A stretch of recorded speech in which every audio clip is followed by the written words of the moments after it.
Jawra men small chame feni kami ya be ya o mashi TV no mi anye fe o hwie la la ngmene ashime ngmene ashi so anima so anama so akin claim wa ba ngo shida no wakin o feche ma won bolo ka shikon bola de ba nu ncho mo ni ba de sake samanta aka me jale aka lele fe o do mo ni ke mene gbakpak bi na ke we ko je me fe me ji me ni me ne fe mi ni ina le ne ke me pi ke baba o ji me ni me ni wo ke te sa am pi ke baba o ji me ni me ke ji achi ameta ame be wo ti am ame ye kwa me o ya wo ko se be kuku mi o ba to ma me wo so le mo ke fa pe mo pe ji ake o feche ma we na o mo bo ne wo wala be mi ni wo chunu tum kwapa ni se ye boni afe ni ye ni etu e ha ebi papa ye ni eke wo hu afe mi ni afata ye mo bo na le wo eja ke woja ni wo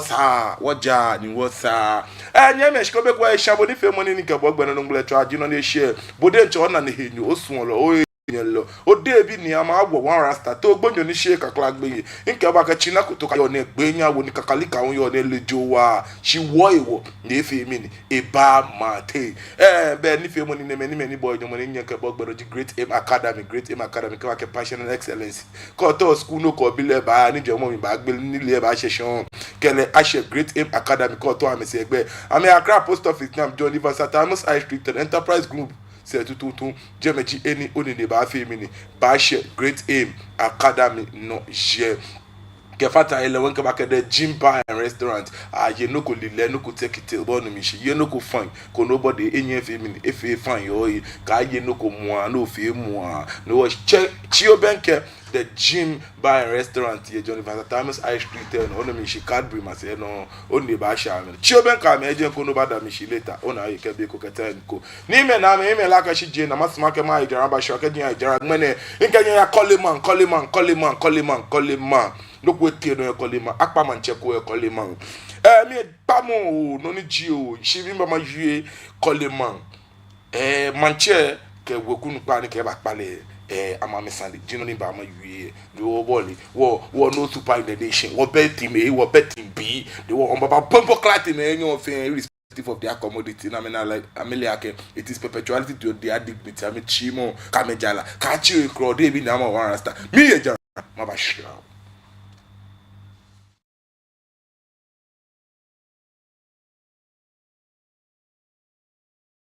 Children have a very high nutritional demand in relation to their size, and vitamins play an important role in maintaining healthy growth. That is why we at Base Pharmacy Company Limited have introduced Base Vite Kid Drops, a multivitamin drop with 7 essential vitamins including vitamin A, D, B1, B2, B6, and vitamin C to aid your child's healthy growth. Base Vite Kid multivitamin drops have been specially formulated to help meet your child's nutritional requirements, helping them to get back to playtime faster. With Base Vite Kid drops from Base Pharmacy Company Limited, for further inquiries of bulk purchase, call Base Pharmacy Company Limited on 0302 672 317 or 0247 287 853. This advert is FDA approved.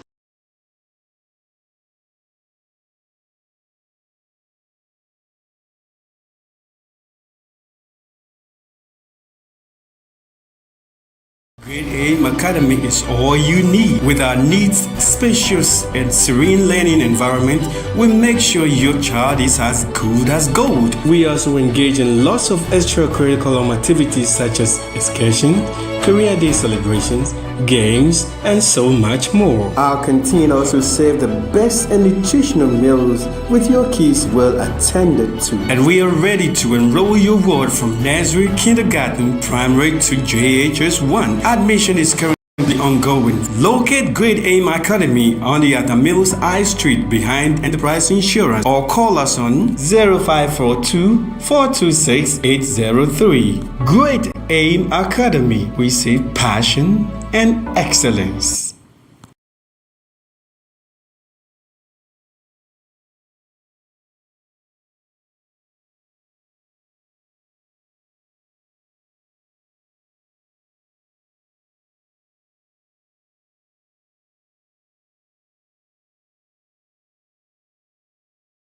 Hello, lovely viewers. You are all welcome on the program Fingerprints. This program has been designed to help you know how to create your own business, including livestock,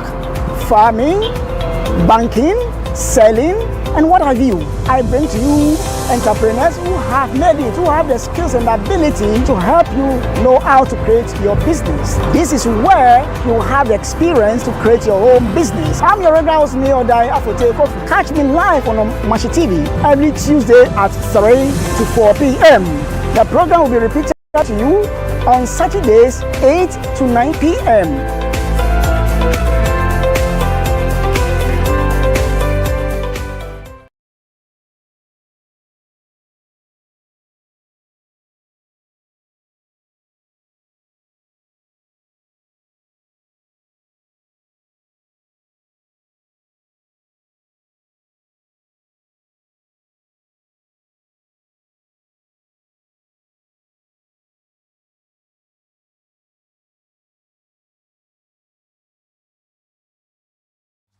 Yo ni me na me na me so la blade abi fe ni ka mi yo be o Mashi TV no mi ngo shida akpete nkule ke ha mo fia mo akanya na nye watwunye me mi ntie ya ye jara imba hwehwehwe ke o manye ke shade akpa yo ni me na me be mwene nke Coleman no kwete no Coleman ni eye ahunto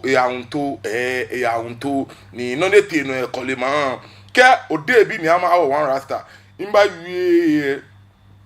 be imbo komodi ni anokwale komeni yo mi peji ake nyeme no ni te no ye Coleman ta flache no ni te no je Coleman mi be manche ko se ni be ake me fe nyanyo ko be mi ngoku nyoko beje imoko beje me we wo mi nye mbe mokuse shimon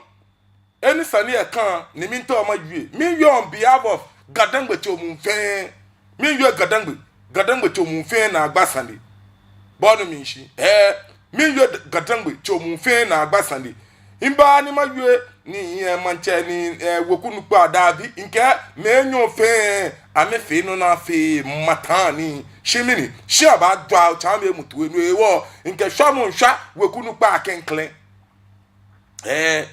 lala gadangbe lumoyele na yo ayaboni ayo le potin ayega gadangbe lumonu wo yo bi unruly slowly bachelor big shout out to you nyemi koka mi yebe makpa bo file like mo comment mo no share like mo comment mo no family no share nke nyeme lumoyele ni ayo ye gan alo ye wo gadangbe mi no ni leji bejano to potin ye ni taflache ake yo lumo shije ni tomo mon fien mo keke ba nye teshi ne ka ke eyelumo alo be ka ke ayelumo ewo aba teshi ni aba fe no fien no ni tuisumo to mo no ni egbejiano to be to mo ga dangbe ni wo yo ntokonklo ke kwa shomo jimpe wole shomo wo bi ene ona shi itaba time ni mi to ri gadangbe chomu fe ne le ake dangbe ni wo yen je manko keke ni take boni nyeme kome alo wo gadangbe bi akome no wona wona ni etomo manko keke shije manko keke nyeme enso ake mafa wonu afufu ye masumo ko ni kenklen wakwe pamo sane eja ake inti eteshi Coleman bitu wokunu pa ke manche ni sanje afepi ke baba o no na gadangbe ke na me bape be won wale wa mama jiano ye manjano eja keke abale na kan mokome na ya hihwe mu na enye stand ya hihwe mu no be esane no fiano na ketete ye efie mini ejie leto na kanje boni ejole ye wo gadangbe bi asate ni wo kan hwehwe wo yin ahi ni me na me masumo ake wa afie mini wo ba akwa sini infoni ni wo ba shraw onu mi shi nya wa akwa sini infoni be mi ni akpa manche ni wo ba shraw nya wa akwa sini infoni wo ba shraw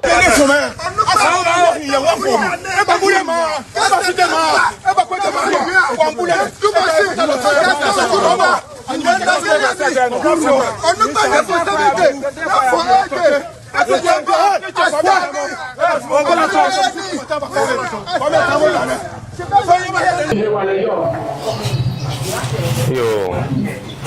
good morning to you all. Press and media, that you have come to Coleman this morning.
Yo, good morning to you all. Press and media, that you have come to Coleman this morning to ask me few questions about what happened today's week. That was the 26th day of November 2025. I was in my palace having a meeting with my council of elders and the entire community at large. We do meet twice every month to deliberate on issues that is affecting the community and on issues that will let us develop the community. We normally start our meeting at 9:30 and close at 11:30. It was around 11:30 when we were about to close the meeting. I was just informed that there is a group of land guards and thieves approaching my palace. By the time I realized, they were in the porch of the palace, and the first person I've set his foot inside the palace. Quickly, I entered my inner chamber with one of my Asafrani, and we locked the door. I heard the shout outside, break the door down. They broke the door, pulled me, beat me up with all manner of objects that they were holding. Those who that were holding machetes, those who that were holding iron bars, wooden sticks, were beating me up mercilessly. They beat me up till I became weak, very, very weak, that they pulled me outside, slaughtered a sheep on me, that they had distilled me.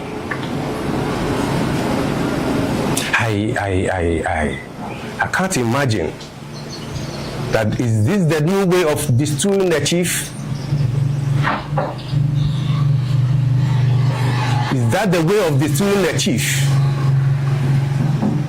President of the Regional House of Chief, Dr. Odaifio Welenchi, President of the Ghana Traditional Council, His Royal Highness, King Takite Kuchulu, Neka Pa Manchelo Yinone, akeka ba pa manche ababote piami na ya jilale na jile kechi tunye ho adachi na afoshi na jile ke hijo na ba fukulu akecha pale nye yido ne ka pa manche lo kene ka pa manche kusu ye nye ke ba ne ha majache me fa alia ne ha majache me fa alia ke kusu ne ba ne eche ko chon Africa se ne na ke me ne no ba tatu ke office na kan bia ne ishi office na ka mi ya program ye ga Africa se na Africa nuku ye na ka case report case ye kotoku uma petition kete divisional amasama isang ma petition kete regional Africa ye nuku wona boni ba tatu ne ye no ike samanfo ye no bia na mini Ghana wo yo me ka me ba fe bulu ade no na me you opeji they dine with the president John Dramani Mahama. Do I have to dine with you before I can get my peace in my country? Do I have to dine with ministers of state? Do I have to dine with them before I will be secure in my country? If the country has now turned to be a jungle where only the strong survive, we are in it. It is our country. We are not moving anywhere. We will be in it. If that is what the country has turned into, do I have to eat with the minister of state? Do I have to be in bed with him before people will be lawful in the country? I don't understand it. I don't understand this.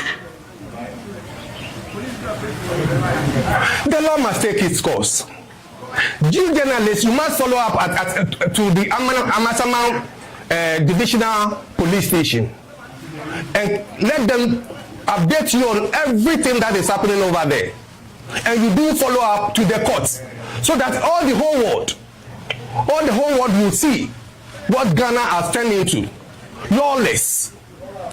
country. Everybody does his own thing. And what is at stake is that when you have money, you use money to protect yourself. If you don't have money to give to police, you don't have money to give to a judge, then you are not part. What kind of country is this? What kind of country is this? Do I have to hit with the president or be in bed with the president before my safety can be guaranteed?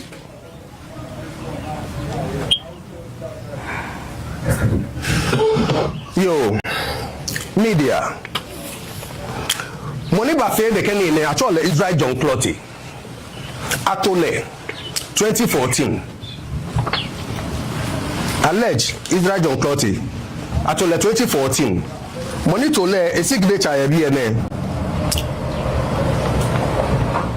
Namoko Kole Ansin. Eke James Atiomo Okain. Ame Jimeni Ametole 2014. James Atiomo Okain ebe wala mi don. Shi Namoko Kole Ansin ne eye wala mi. October mi ni Inchu linguist in Ochami ake. E achele keba. Shigoku e saji ni wo ba yue hi. Wo ke wo pakpe ye kuni wo yue ne ke saji ni. Ochami etiba. Ni ba ke mi ake Isa John Clotty eke boku echu ni don. Iba palace me hu don ni me ko ba pale fight no e here me wo mi no e ka me ye achu ni. De ba ke mi ne ke sande e ho mi ni ye mo yi o. Mi denche maya ni ya bila ke no ni Ochami ba ke mi ane ye mi lo no hala ngoku olupa eje ke fata hi ni wote wa bile ni wote e ke wa anukale ni no no Ochami e ke ba anukale pepepe ni e ke boku e tun ni don e ba palace don lenche e ba fi ni wo ya dun wo hi le hun eje yo no ni te ya bo wo se ayomo ni tole ni jina comfort mo ko ansi na ya bola manie no le ko e phone ni trale akewo no ni inu ne iseke yomu ehu no akeshi no na you anu kwale ni e ka woku achu ni don yomu e be like o po sen then o take on the decision akoke yomu e okay woku achu ni don lo eto yomu e be ni baba e ba when yomu e fa ake I gather all heads of the various 5 group in say if your kolema 2 representatives if your or council of elders lama meet ne keka meet it and report akaba hand back na ba meet na meet na ka report ya hand your move back na ka report ya hand your move back your move ka okay there I have a declaration no ewolo ne I have a declaration your court high court ake Israel John Clot here je wo ko olupa ni don le eto le epale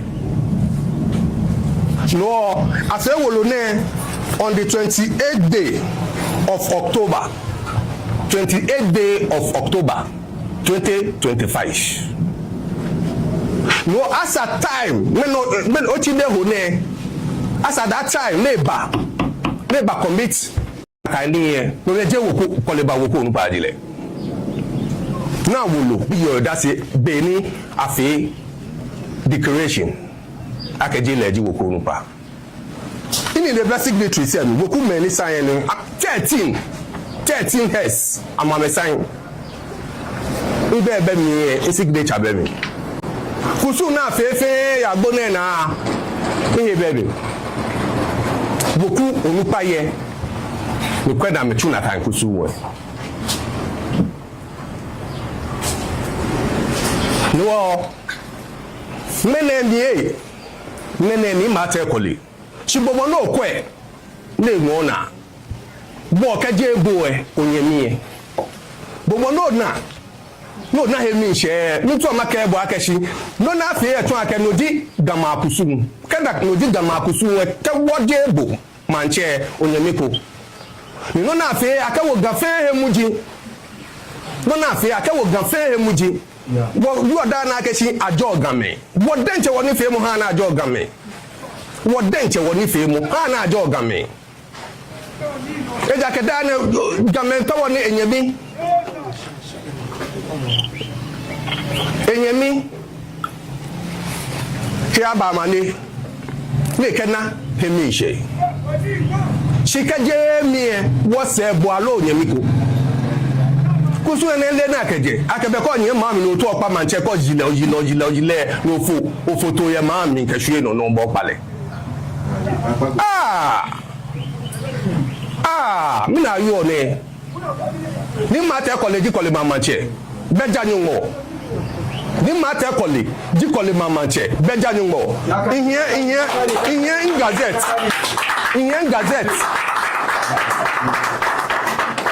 in gazette many to me nungole ake wose ko e sani baba bia mi na ya to mi e monika wo ko nupa adile de ba fe no na fi e na kan bia mi eke otubo jankwesi ye na agba no eke he wo ito mi afi David na fe ha mi na to mi ene afi David na fe ha mi ni mo ku fe ha mi ne me ni gbe yo afi David de ni yo bi ene na fe ha mi ne ka afi David ne gbe ni yo bi ene na keto mi na mo kokole Hansen Alaji Dauda Yama lene numbo isa lankwe eba shako bi ene ke na kwansima kombe ke Mrs. Ago Abebo ame be re one Israel John Clot be wolo em in afi David na fe da keto mi e Israel John Clot be mi wolo enu ne wolo enu ne neka wolo ne afi David na fe han mi e no jino ne a enter e wo si di form no the Ghana Traditional Council na ke hami gazette no afi David mi akwe filmmakers here na ke fe gazette no Israel John Clot ben wolokomi e ben wolokomi ye nto wolokomi be pie question oba nation nle akemene baba no egbe imeka sabe kaja baba he ko court na ni mo ko nfe gidi ye macha yeli ye shipon court ona ka mo ko nfe gidi ye shipon macha yeli ye be shipon si cheme hu ni ho na me fe kole man wolo e ameka wie mo wo mi wa ameka wie mo wo mi wa paragraph 3 okay, that I was made the acting head in July 1980 after the death of the substantive head Nicole alias Emmanuel Bennett Colley ni jinchani for me ni jinchani for me paragraph 5 they get that the land which is the subject matter of these presents belong exclusively before you all exclusively belong to the Olowe family, otherwise known as the Nicole. Olowe kaje gbogbo an ojibo ta Coleman say no nakani kaje gbogbo an ojibo je Olowe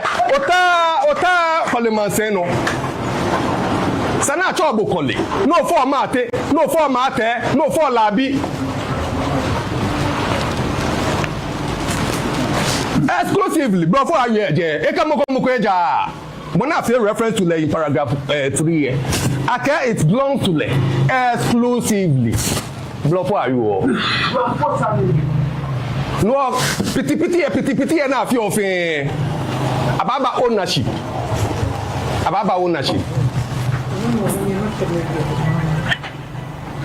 no mi to ma ka je ko je ejo fen akechi aye misaneni ego aye misaneni before ahwe hin ye social media fe si ifa case ye court omo issue Israel John Clotte kemene ke fe ni efe police e bi la kemenye ke ba fe ke me pa wo ba fe no tu yo mo ye court in reputation dey damage e ba pay ye court e ba pay reputation in court she benisami wo fen wo ba dana wo mane wo ba hin wo ba am so ni manaba yo chame nyameni ka mi yo be Amashi TV no nga o chame o to enfan nga o che ko nyami o to enfan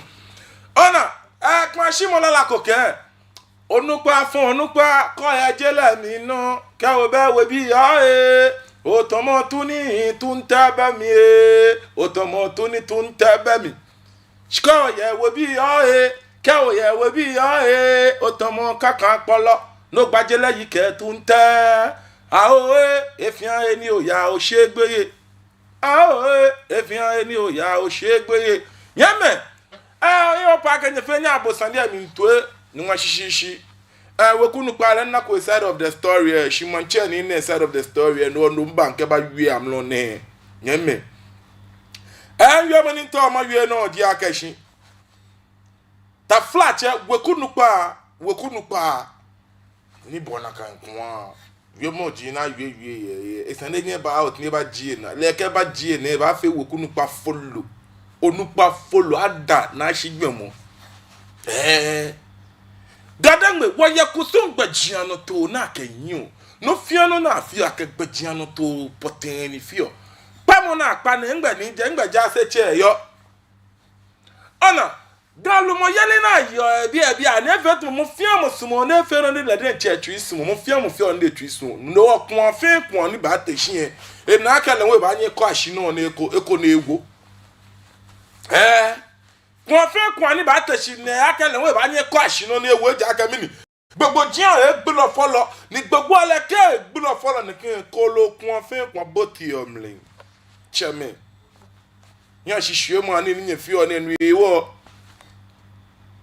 yẹn yẹ mí ń ṣe abúlójì níyẹn bọ̀ ní yẹn yẹ mí ń ṣe pẹ́mọ́nà náà fẹ́ chaka mọ́nyá pọ́tọ́ ọ̀yẹ́kọ́lé mọ́ ṣe mi yẹn má bí sàlẹ̀ kẹ́ ní o man bi eti o ka machine re yo han tin nyen kenya ka no kwale no pensumo no mi to mo bi ni sande kole mo manche akeni Mambi, because in a shock man, no, you're Mambi, Mamuni, Maya Mamli. No, you are not a bomba when the can you be Mambi and Bammy. Oh, you're sure come Mambi, a shin remio bar. Oh, you're sure or render service as a manche, can Mambi low because Yeme, can't you be a you be a can let a manche render service to back in Mambi. Kwa sure abanya lo make a jagbuna. Na batutu ale na kaka akpale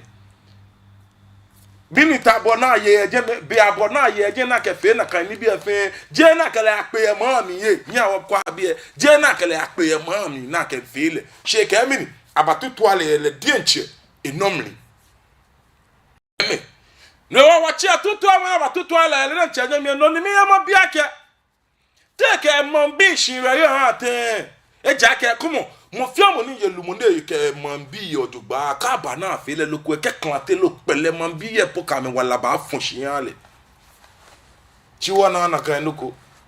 alo no ni yo mi male nyeme nyi awoko asini mfoni ebe mi ni afa mi ni afokolu eke ni bi eke nhwie no nyi awoko asini mfoni ni wo ba chira nyi awoko aleshiko me ko nu wo ba eni afokolu eke nhwie no nke mi ni manche te ke mambi yo ha te nínú ewo awole ne ke yibi wokunu pe alo me ke je ekokoba na awole ne ke yibi ona yi wokunu pe alo me ke je ekokoba na awole ne ke yibi na me ke na me ni yo jeme na me ke na me ni fata yi ngbe mambi ya yo wokunu pa agbene me pa we ne ke le mo be nu ke kun yeme no komo ngbe mi no na ke mo ni fu oko olu e de nchele won ahino nchele wokunu pa aji moni onaka ekedan shu oshin producer mo pa wo fa ka se wokunu pa je no post video e komi ami wokunu pa leji moni onaka na fokolu eke ni bi etan leji moni ona amlo ni wokunu pa shu edan shi woku ni woku okoke woku na ebe loko fe mo don akaba foni ni achebo ka wie mo na yo akena ba foni ni achebo okoke woku ebe no ko fe mo don no e wa akoke woku ebe ko be no ko fe mo bo ko meto onyo fe woku ka ga woku to no shi atin o ko mo onyo fe woku no fi okay shwe gadan gbo chomu fe yan shi e ja keke gbo ko tala sa ba ko onupa follow jibu meni ba sanli ami odogba ka bote sanli ami odogba ba yu akemini onupa follow jibu nyeme ni mi bi ololo ake be mi ni afokolo we alo be mi ni abatutu awoche niji ni kolema insane bi mo ji ake na abatutu ale ngbe mambi yo ni le niye take mambi a shinremli yo ten because inka ko yelumondo ko mambi yo dogba then mo ko ba jagbo na never fable loko alo mi baba fable loko e shikon na fe eje ni ke mo ko ni yelumo ye ekole wo gama shini alo ona kemba wo inshona agbe ni bo na wo coastal areas ni ke wo coastal areas ni nakan loko njano ye nyeme ko be na me to mo nu mo ke pa gbogbo ye beja togbe ni jano ingba ja se cheri to na pa ayo ona bulu ani ne ke fe mo so ewo ta flache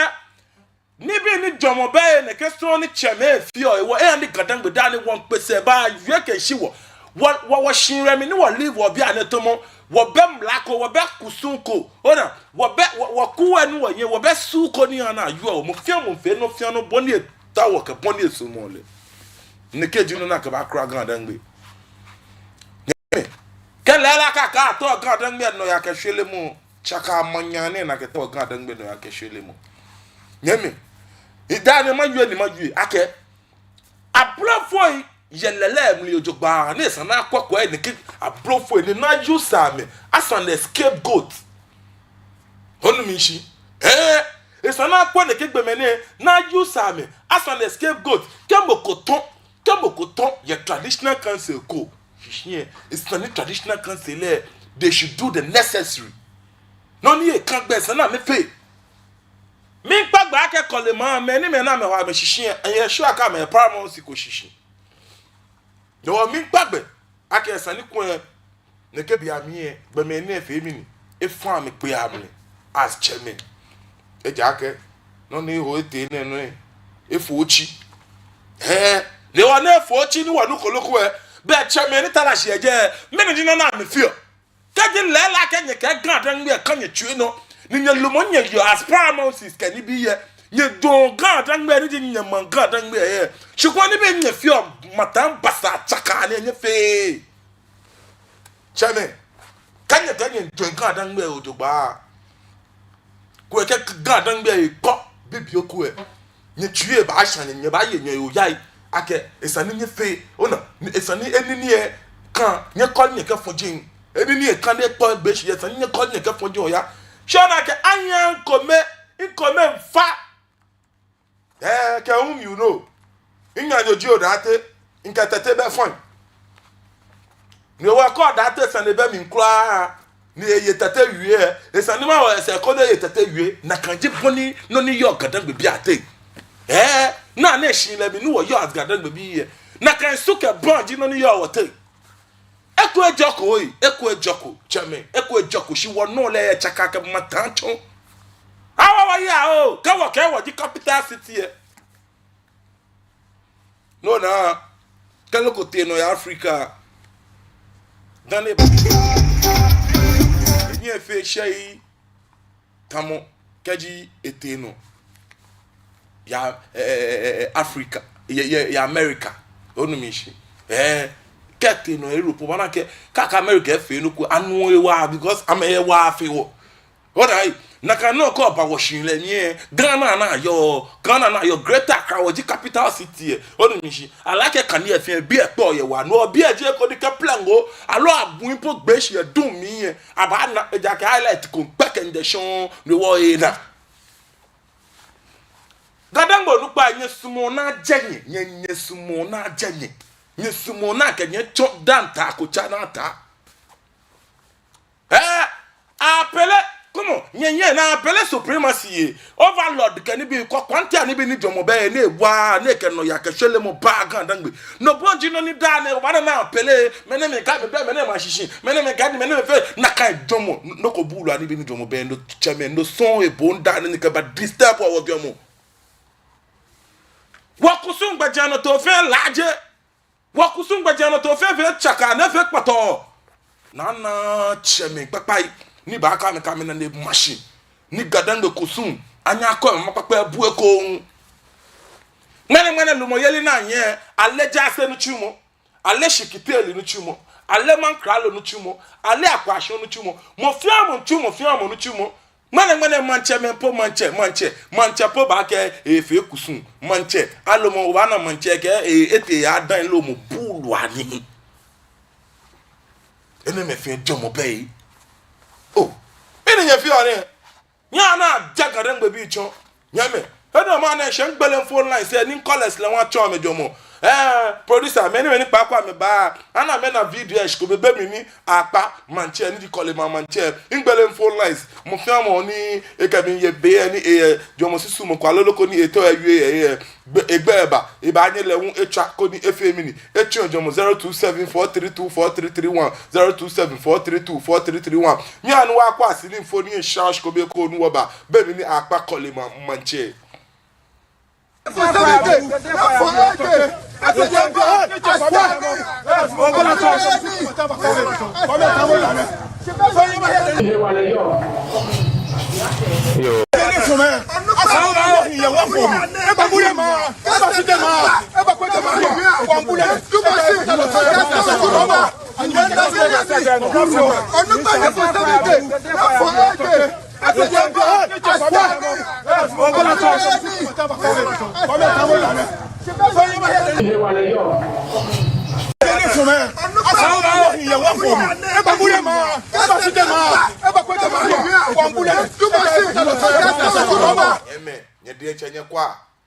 kwate ani bi na afio ona ahwe yin ahwe dana gbo je ye noko ewo ye kaple fio ko na aba ye maade ona kaple couple few keke na ba na shile mi na yo na jenshile na yo kwe gadan be bia ni fe mo manyma ke ba ka ona gadan be bia certain titiri ole wo shio ta flache ona nina mo aloma ke shigbe mo ona wo shigbe mo gbe ye fe gbele ona ne kole oni ni ba nyoshi ye nokomi ekole otebe ne eja ne wo kama ba wo bu na kan nyomo wo shio na kan ni e bo gbe ye fe gbele bi ana se gbele gbe ye no wo kun afin kun ni ba te shin fe no de tuisimo eja ke mo musa lumo na yo de ncha ya e wo jin agbo yi aya e wo jin agbo na akeba manu na ni mambiye bona mambiye ani to ame weku mambiye ani to ame because aya e wo muji one shala one muji be me no chichiko wo cheme wo ni me wo na kanto ahihhiu me na me ba e wo jin papai na ke krama na ke bumahi ni mene wo we ba hye wo no wo na wo aka wo ye chiro wo ni wo bedwo mo no wo ba dwo ake me ba wo azipo a me te wo be na kan dwomo ni wo ba na wo le ake me shikon lo e me na ma me fe ame batwachi ame faichi na no na chole gan dan we ngene na kan gbe me ngba me yo bo no ke mi yo bi eno bi ake na kan ni kan so ana ke le ba jeshin ami le ba konshin ake ni bi me ni ka chi ta ngbe yo na kan oni ko na ka chi ta ngbele yo echo ete sande na po ele bo shino no le ake bodi nche ya ko ya gbe fon lo eje wa owoloje na mi gbe fon lo eje wo ba ni wo ba pass through keke no ya passing through artist je guest artist di wo jele mi je guest di wo passing through wo ba fo mi keke no ba ya mi na kola ko ba pan no hello ashicha fa no gbe pan no gbe ke lo chu agadio pana to na nti agobia ye tetegu meni na sound ba wo nu ye mo mapa bo fa wa ko ni owo o tv e bolo me no fi o mapa bo fa ko ni owo o tv e bolo me no fi o keke mi nkwalo ni nu sound e ojugba mapa yen fa nwe di gbe tin ni wo ni ne gbili e wo bole tata ni bi ko ma no mapa yen fa ni ke fe nye kwe na kan je ami fi o nyenu ni bongo oyula don okay nya hotel ma o kan adi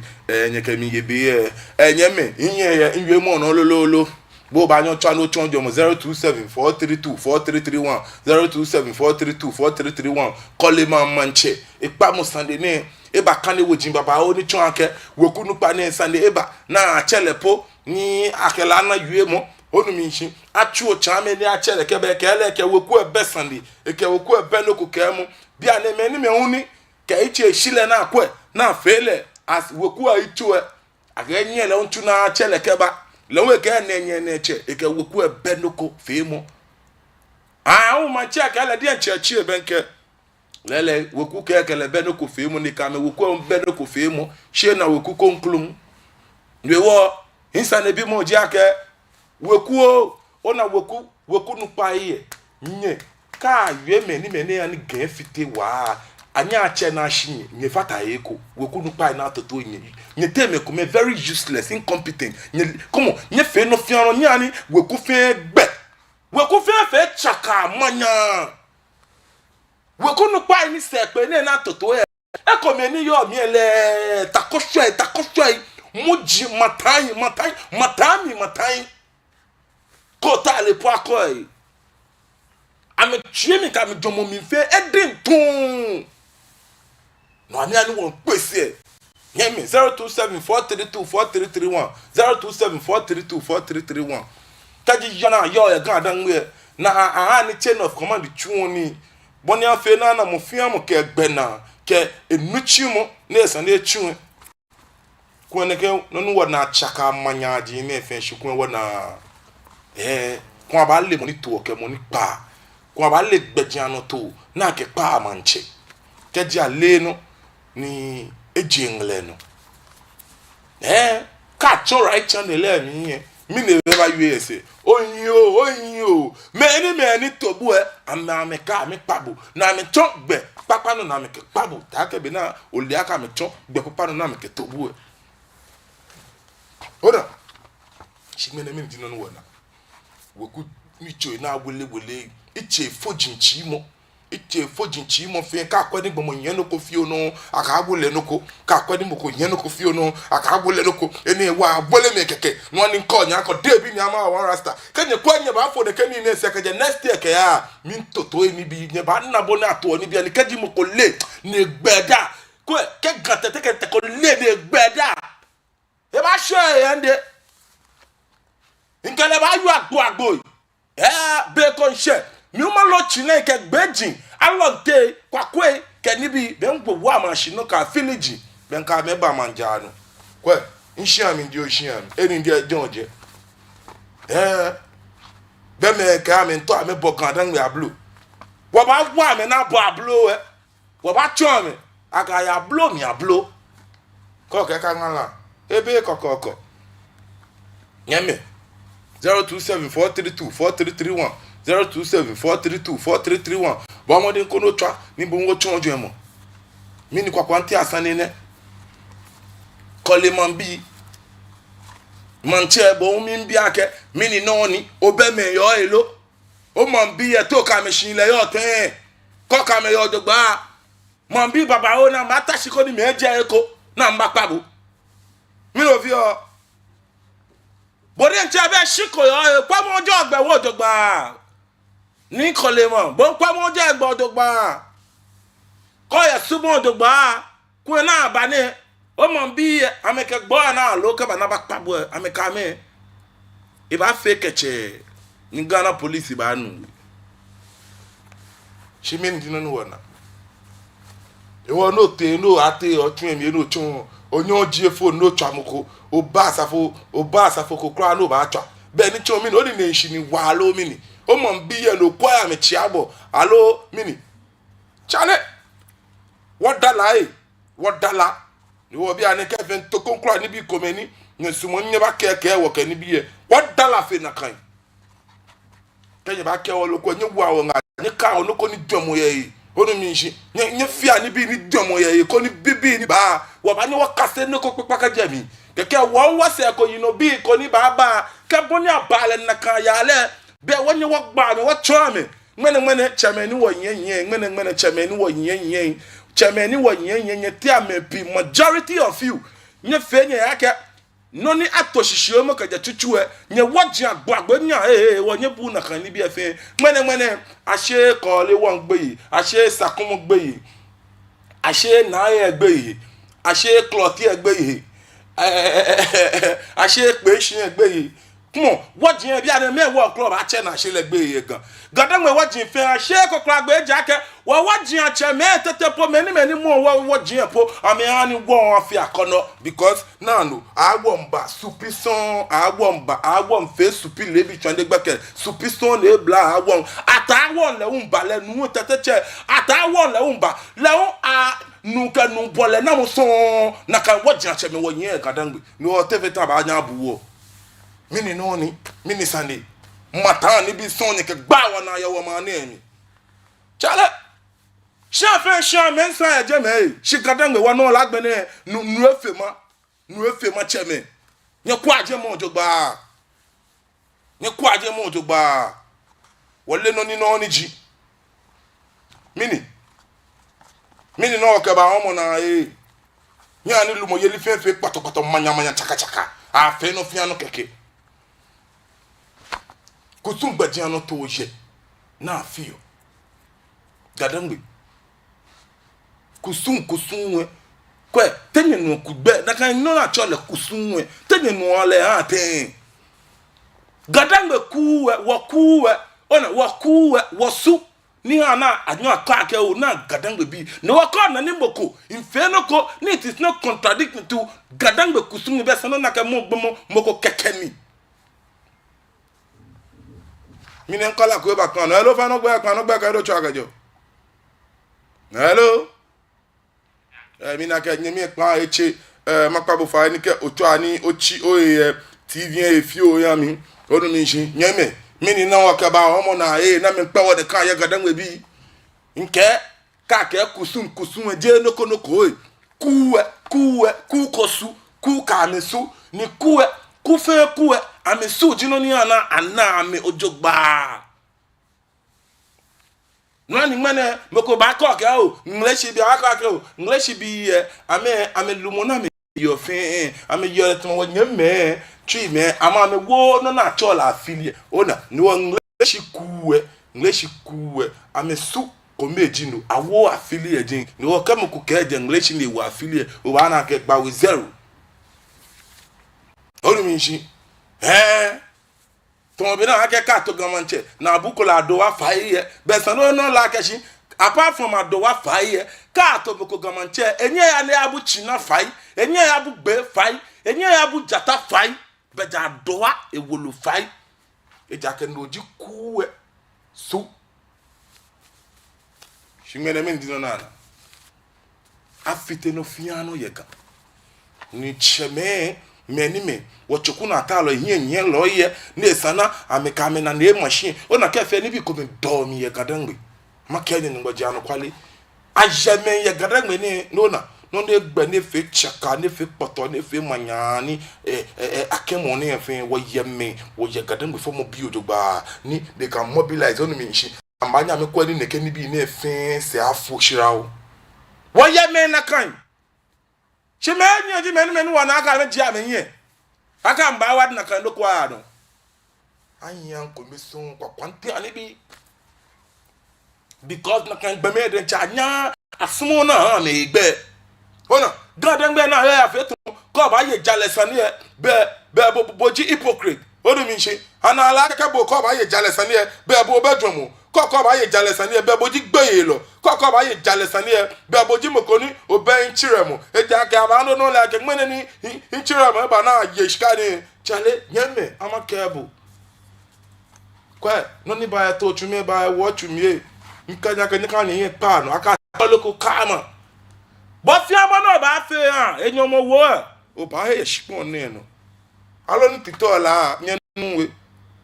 No ni titola nyele nyenwe. Eka koke kuntu po chonchonele belo flon yue lo badun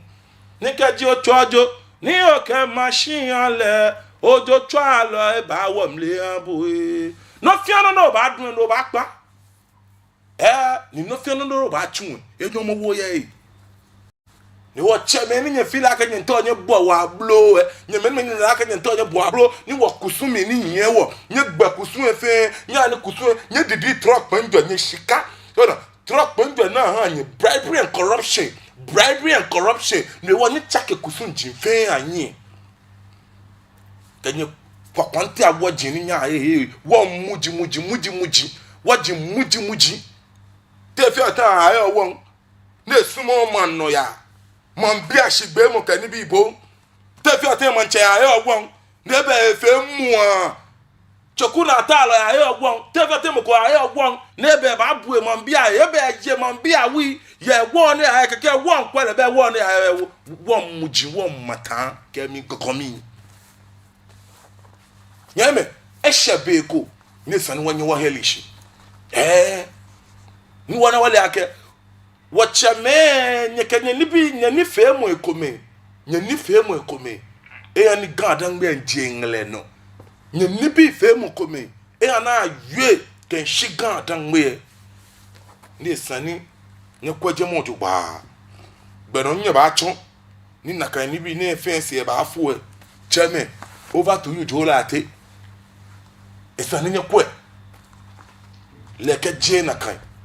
cheme ke je nakan nye ba yeyele na yesumi china kotoka gbe nyawo gbana ni nyenye nanu wa katali onye because what you me ko onye ofon wona jage wa fe mene ke mo ko eje no na fetu mo eto ewa ni gadan me aya no nanu gadan me no dulo do twalo man dalo ko me abadese ka sabotage mu besana la kale keshika ko ne jingle no One dining work as in dining machine. I can make a truck when you are signing. But film no more you me, I mean, so I can give me a kind. Go the money my canyon demo. Eh? But film no more you are me, I give me a kind of money my canyon demo. On your bar me truck when you no can fit a garden with your moon,